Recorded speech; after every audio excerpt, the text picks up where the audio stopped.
హాస్పిటల్లో ఉన్నప్పుడు ఇచ్చారు క్వాలిటీ ఫుడ్, క్వాలిటీ మెడిసిన్ అన్నీ కూడా. తర్వాత ఎవరిస్తారు? లేదు. ఇళ్లలో ఉన్న వాళ్ళకి ఎవరిస్తారు? ఆ టైంలో చాలా నాణ్యమైన ఆహారం, వేడివేడి ఆహారం ఇవన్నీ కావాల్సి వచ్చినాయి. డబ్బులు ఎక్కడ ఉన్నాయి? అప్పులు చేయాల్సిన పరిస్థితుల్లో ప్రభుత్వం ఆదుకుంది చాలామందికి ఆ సంక్షేమ పథకాలు ఇవ్వడం. దానివల్ల మనం సస్టైన్ అయ్యాం. అలాగే పేదవాడి చేతికి డబ్బులు ఇస్తే ఎట్లుంటుందనేది మన జీడిపి గ్రోత్ రేటు వరుసగా ఆంధ్రప్రదేశ్లో కంటిన్యూగా పెరుగుతూ వచ్చింది జగన్మోహన్ రెడ్డి అన్నప్పుడు.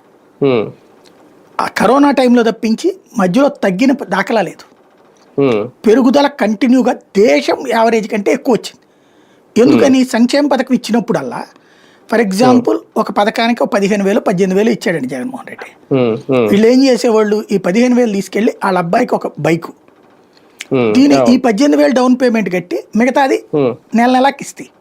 బ్యాంకింగ్ రంగం బాగుపడింది, వాహన రంగం బాగుపడింది, వాహన ఉత్పత్తిదారు బాగుపడ్డాడు, ఆ బ్రోకర్ బాగుపడ్డాడు, అదే బ్రోకర్ ఏంటి షాపు ఓనర్ బాగుపడ్డాడు, దాంతోపాటు పెట్రోల్ బంకులు బాగుపడతాయి. ఇంత సెటప్ నడిచిందిగా, ఇన్ని వ్యవస్థలు నడిచినాయి కదా, బట్టల కొట్లు నడిచినాయి, చివరి కర్రీ పాయింట్స్ నడిచినాయి.